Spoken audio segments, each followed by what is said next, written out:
तो हेलो बच्चों, आज से हम 10th क्लास इतिहास चैप्टर नंबर 1 स्टार्ट कर रहे हैं। ठीक है। और बच्चे का मांग था कि सर लॉकडाउन तो लग ही चुका है, तो सर कम से कम अब थोड़ा बहुत आप हिस्ट्री हो सारे सब्जेक्ट को लगभग देख लीजिए। तो बच्चों जितना होता है हम उतना आपको ज़रूर प्रोवाइड कराएंगे। और सबसे पहले आज हम लोग देखेंगे कि भारत में राष्ट्रवाद, पहला चैप्टर। तो ये राष्ट्रवाद क्या होता है? तो राष्ट्रवाद क्या होता है?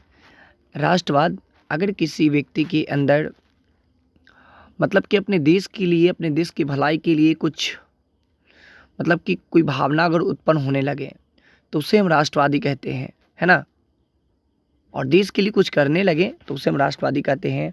और उसके अंदर में जो भावनाओं जो बनती है, यानी कि भावनाओं कुछ उत्पन्न होती है, उसे हम राष्ट्रवाद कहते हैं। राष्ट्रवाद, है ना।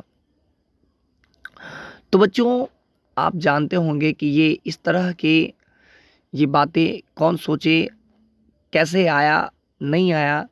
अगर ये सारी बातों को जानकारी लेनी है तो अभी से हमें कुछ 100 वर्ष पहले जाना पड़ेगा। उस समय राजाओं का सरकार हुआ करता था, है ना। उस समय अभी जो मुख्यमंत्री, प्रधानमंत्री, ये फलाना जिला, ये सब बना रहे, ये सब कुछ नहीं था। उस समय सिर्फ था कि राज करता था, राजा लोग राज करते थे। उसमें भी बहुत सारे राजा थे जो बहुत अच्छे थे। कुछ जन मतलब कि अपने प्रजा के बारे में कुछ सोचते भी थे, कुछ काम भी करते थे। लेकिन उनमें से ही कुछ राजा मतलब कि बहुत ज़्यादा बदमाश था, बदमाश टाइप का, मतलब कि तानाशाह था, तानाशाही मतलब था, जो दुराचारी था, जो बहुत ही ज़्यादा मतलब कि अपने यहाँ के जो भी मतलब कि प्रजा उनको हुआ करते थे, उनको बहुत ज़्यादा यातना देते थे। अब यातना, ये इसका मतलब क्या होता है यातना? तो यातना का मतलब होता था कि दंड देना, है ना।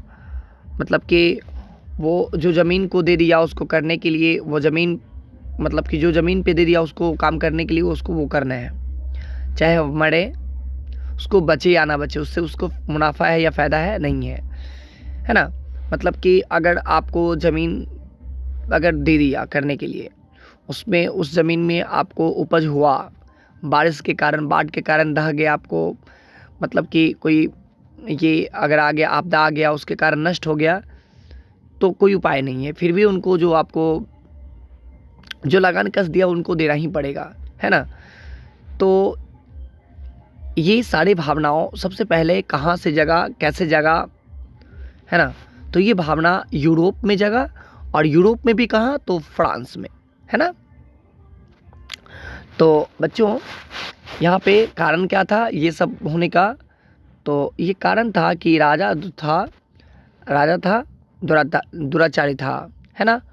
और ये सब भावना कहाँ जगी? तो ये सब भावना फ्रांस में जगी। कब? तो 1789 ईस्वी में, है ना। तो अब एक बात आपको दिमाग में आ रहा होगा, क्या उससे पहले राष्ट्रवादी नहीं था, भावना नहीं था? तो था, लेकिन इस तरह की भावना, ज्वलंत भावना 1789 ईस्वी में ही उत्पन्न हुआ था, है ना। फ्रांस में राष्ट्रवाद, देखिए बाबू, वहाँ पे एक मतलब कि राजवंश हुआ करता था। जैसे कि अपने यहाँ मुग़ल साम्राज्य जो आया, मुग़ल साम्राज्य अपना माने कि राज अपना कायम किया, है ना। उसी प्रकार से फ्रांस में एक बुर्बो राजवंश था, है ना, जिनका राजा लुई 16वां, मतलब कि लुई 16वां, यानी कि वह 16वां ऐसा राजा था जो वहाँ पे मतलब कि 1789 ईस्वी की क्रांति के बाद वहाँ पे अपना राज स्थापित किया, है ना। वो जो राजा था क्रांति के बाद मतलब कि अपना मतलब कि राज कायम किया, है ना। वो कौन था? तो बुर्बो राजवंश का था, है ना। और वो लुई 16वां मतलब कि कैसा था? तो तानाशाह था। अब तानाशाह का मतलब जानते हैं? तानाशाह का मतलब होता है बच्चों कि वैसा राजा जो आपको वो जो कह दिया वही आपको मानना है ना, वो आपको मानना ही पड़ेगा। नहीं मानेंगे तो आपके साथ बहुत ज़्यादा मतलब कि बहुत ज़्यादा यातनाएं आने वाले हैं, है ना, वो कुछ भी कर सकते हैं। तो ये सारे चीज़ों को देखते हुए वहाँ के सैनिक लोग देखा कि मेरे यहाँ ये सब बहुत ही ज़्यादा मतलब कि दुर्व्यवहार चल रही है, अच्छा नहीं हो रहा है। तो वहाँ के व्यक्तियों में कुछ भावनाएं जगी अंदर में, मन में। सभी आदमी सोचने लगे कि नहीं, इसका तो कोई ना कोई उपाय करना पड़ेगा। तो इस तरह की भावना जो जिसके मन में आता है वह राष्ट्रवादी होता है ना। तो क्रांति हो गई और क्रांति के बाद वो तानाशाही भावना वो समाप्त हो गया। और उसके बाद अपना जितने प्रजा लोग था वो जिस राजा को चुना वो राजा अपना वहाँ पे राज करने लगा, है ना। तो यहाँ पे है एक रेड लाइन से जो लिखा हुआ है ये वाला, ये बहुत ज़्यादा मोटा हो जाता है तो उसको मैं कट कर देता हूँ। क्रांति के समय किए गए कार्य। अब क्रांति के समय कौन कौन सी कार्य किए गई थी? तो सबसे पहला तो जो था वह सामूहिक भावना बढ़ाने का प्रयास।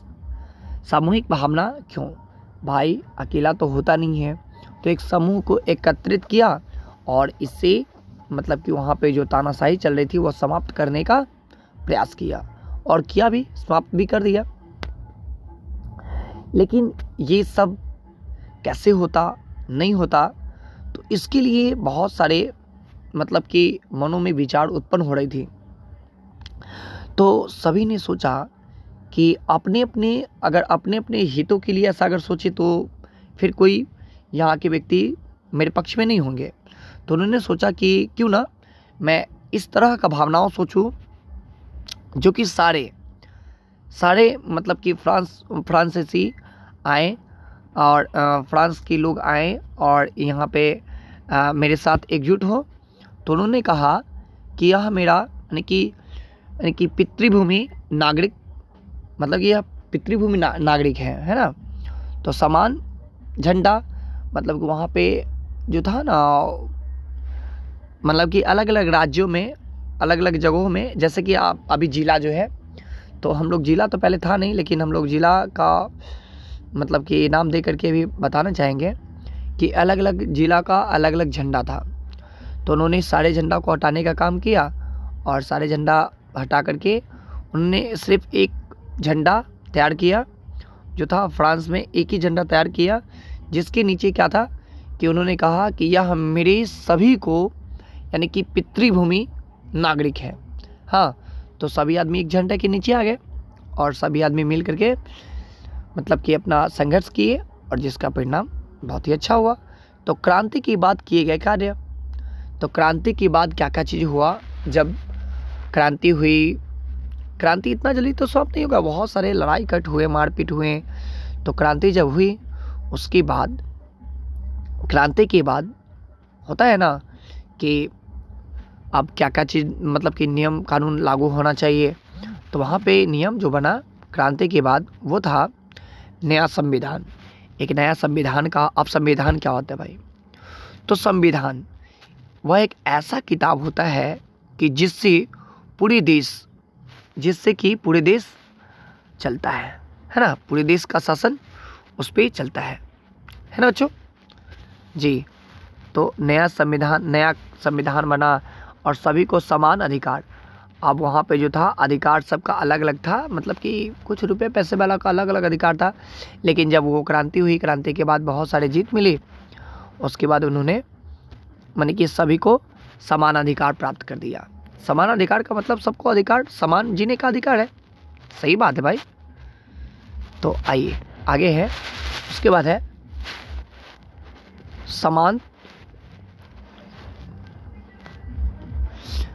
समानती व्यवस्था समाप्त।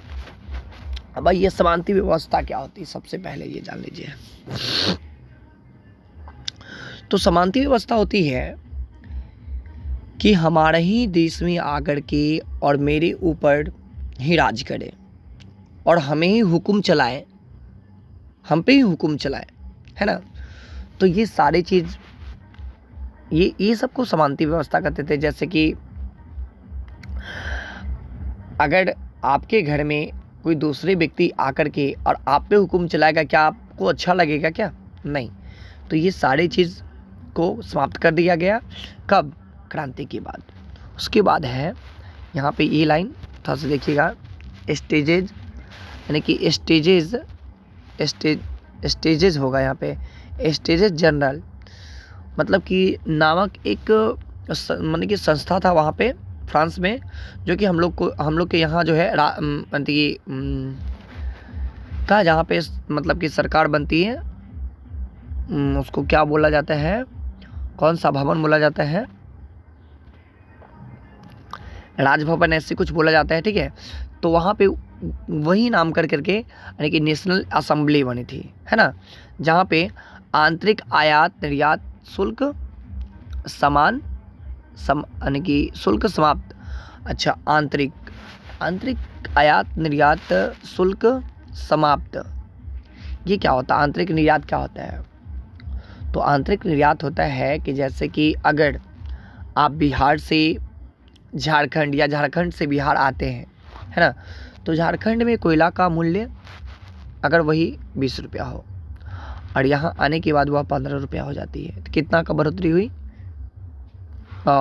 अगर 20 रुपया है तो यहाँ पे आने के बाद 25 रुपये में मिलता होगा, तो 5 रुपये आपको मुनाफा उसको होता होगा। अगर इन्हीं सारे के बीच अगर कुछ बीच में जो टैक्स लिया जाता है, अगर 5 रुपया यहीं पे ले लिया जाए टैक्स, 6 रुपया अगर टैक्स ले लिया, उन्होंने 15 रुपये में बेचा, तो उनको तो घटा जा रहा है। तो इससे अच्छा है कि वो झारखंड में अपना कोयला को बेचे, ताकि उसको अच्छे से वो दाम भी मिल सके और वो अपना नफ़ा भी अच्छे खासे कमा सके। तो ये अंदर में जो मतलब कि ये सारे निर्यात में जो शुल्क लिया जाता था, ये सारी चीज़ों को बंद कर दिया गया। नाप तौल की नई पद्धति। अब नई पद्धति क्या बना? तो नाप तौल की नई पद्धति बना कि भाई सबको समान वजन का हर चीज़ मिलना चाहिए। हाँ, उसके बाद है एक समान कर। अब सबका जो कर्ज था, यानी कि कर यानी कि लोन जो लेना होता है, कर्ज जो लेना पड़ता, कर्ज जो है सबका एक समान कर था, यानी कि सभी व्यक्ति को एक समान मतलब कि कर लगेगा ही। फ्रेंच को राष्ट्रीय भाषा। अब देखिए फ्रेंच जो है वहाँ पे देखिए, जैसे कि एक भारत को मान लीजिए, भारत में अनेक सारे राज्य हैं, हर राज्य की अलग अलग भाषाएं हैं, लेकिन उसी भाषाओं में से हिंदी जो एक भाषा है, उस भाषा को हम लोग क्या माने? तो उस भाषा को हम लोग राष्ट्रीय भाषा मानते हैं ना, उसी प्रकार से फ्रेंच को राष्ट्रीय भाषा घोषित कर दिया गया, समझे ना। उसके बाद है राष्ट्रगान जो है मर्सिले, यानी कि मर्सिले नामक जो एक राष्ट्रगान जो है वहाँ का फ्रांस का राष्ट्र, मतलब कि ये मर्सिले नाम का ये गाना जो है, यह युद्ध के दौरान गाना बजाया जाता है और यह बहुत ही जोशीले गाना है, जो कि वहाँ के सेनाओं में बहुत ज़्यादा जोश मतलब कि जगाती है, जिससे कि वह पूरा लड़ाई पे युद्ध कर सके, अच्छे से युद्ध कर सके। उसके बाद 1793 में लुई सलावा को सार्वजनिक रूप से फांसी दे दी गई, मतलब कि अब यहीं पे सारी चीज़ लुई सलावा का समाप्त हो रहा है और ख़त्म। यहीं पे लुई सलावा का सारे चीज़ अब ख़त्म होता जा रहा है। अब इन्हीं सारे के बीच में एक नया नाम आना शुरू हो गया। हम लोग किन के बारे में बात करने चाह रहे हैं? हम लोग नेपोलियन बोनापार्ट के बारे में बात करना चाह रहे हैं। ये नेपोलियन बोनापार्ट कौन है? तो नेपोलियन बोनापार्ट के अगर बारे में पूरा फुली अगर डिटेल्स चाहिए तो इसका तो बहुत मोटा बुक है। हम लोग थोड़ा सा यहाँ पे मानिए ना, टास्क जैसा आपको मिलेगा, थोड़ा सा ही है बस। ये है क्या? तो नेपोलियन बोनापार्ट, इन्होंने 1799 में डायरेक्टरी का शासन समाप्त कर सत्ता पर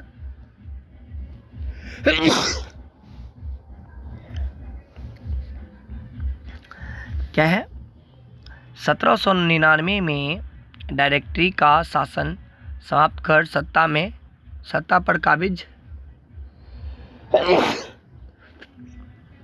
अरे भाई ये क्या है? सत्ता पर काबिज हो गया मतलब कि पहले वो डायरेक्टरी चलता था, ये डायरेक्टरी हुआ करता था कि उन्हीं के सहारे मतलब कि सारी चीज़ चलता था, तो उन्होंने उसको समाप्त किया। 1804 में फ्रांस का सम्राट मतलब कि 1804 में उन्होंने फ्रांस का सम्राट बन गया। 1804 में ही नेपोलियन संहिता लागू किया गया मतलब कि वो अपना जो भी नियम था, नियम कानून उन्होंने अपना लागू कर दिया। ये क्वेश्चन बहुत ही इंपॉर्टेंट है, ये एग्जाम में आने वाला क्वेश्चन है। अब हम लोग ऐसे चलेंगे, ठीक है, हम लोग ऐसे चलेंगे, ऐसे चलेंगे, ठीक ना, ऐसे जाएंगे और फिर वहाँ यहाँ से स्टार्ट करेंगे ये लाइन। तो यहाँ पे लिखा क्या है कि राष्ट्रवाद के प्रकार में नेपोलियन का योगदान। अब राष्ट्रवाद के प्रकार कौन कौन से प्रकार है और नेपोलियन बोनापार्ट इसमें क्या अपना योगदान दिए हैं, आइए। तो विशेषाधिकार समाप्त, आर्थिक असमानता दूर। आइए, विशेषाधिकार क्या है? कुछ विशेष लोग हुआ करते थे पहले के ज़माने में, उनके लिए मतलब कि अलग प्रकार से कुछ नियम कानून थे जो कि वो सारी चीज़ को समाप्त कर दिया गया। और आर्थिक असमानता, देखिए वहाँ पे रहने वाले जो लोग थे मतलब कि कुछ राजाओं के चाटुकार लोग हुआ करते हैं, मतलब कि जिनको अनेक प्रकार के सुविधाएं मिलती थी और अन्य लोग, अन्य नागरिक जो थे उनको सुविधा नहीं मिल पाती थी, तो उन्होंने ये सारी चीज़ों को दूर कर दिया, समाप्त कर दिया। कानून की समझ, सबको बराबरी का अधिकार। आप कानून समझने का सबका अधिकार है ना, बराबरी का कानून आप भी जानिए, सारे व्यक्ति जानेंगे, यहाँ के सब आदमी जानेंगे कानून की समझ। यातायात और संचार व्यवस्था में सुधार। यातायात यानी कि चिट्ठी आपको यहाँ से वहाँ तक पहुँचाने में ये भी सुधार हो गया। उसके बाद है समान शुल्क, समान नापतोल प्रणाली और एक मुद्रा द्वारा राष्ट्र को संगठित करने का प्रयास। समान शुल्क, अब सबको रुपया तो समान ही लगेगा हर चीज़ में। समान नापतोल प्रणाली, सबको समान नापतोल प्रणाली मिलेगा, सबको एक ही तराजू से जोक करके मिलेगा और एक ही किलो, एक ही बटखारा होना चाहिए सभी लोगों को, सभी लोगों के लिए ये समान कर दिए, ठीक है। उसके बाद है एक मुद्रा द्वारा राष्ट्र को संगठित करने का प्रयास। एक ही मुद्रा था, हाँ, तो एक ही मुद्रा बनना भी चाहिए भाई, उसी के सारे राष्ट्र को चलाया गया। उसके बाद किया क्या, सामंती व्यवस्था समाप्त यानी कि किसानों को यानी कि भूदासत्व से मुक्त। और सामंती व्यवस्था को जब समाप्त किया तो किसान को भूदासत्व का मतलब क्या होता है, मतलब कि जिसके पास ज़मीन ना हो, जिसके पास साफ ज़मीन नहीं है, तो उन्होंने किसानों के पास जो किसान के पास ज़मीन नहीं था, छिना गया था, उन्होंने देने का काम किया। और उन्होंने किसान को तो बहुत सारी सुविधा दिया हुआ था, है ना, आया और उन्होंने किसान को सुविधा दिया। उसके बाद है शिक्षा प्रणाली में सुधार। शिक्षा प्रणाली में बहुत सारे सुधार किए। धार्मिक सुधार चर्चा की, यानी कि संपत्ति जब्त। और ये धार्मिक सुधार चर्चा यानी कि चर्चा की, संपत्ति जब्त, धार्मिक स्थलों को भी बहुत सारे मतलब कि ये समाप्त किए और यानी कि चर्चा की, उन्हीं के बारे में बहुत सारी चर्चा किए, है ना। तो आज हम लोग इतना ही तक जानेंगे और नेक्स्ट वीडियो में, नेक्स्ट पार्ट में आपको ये पूरे चैप्टर का हिस्ट्री आपको देखने को मिलेगा, पूरा मतलब कि समाप्त हो जाएगा अगले पार्ट में। तो आज के लिए इतना ही, ओके बाय बच्चों।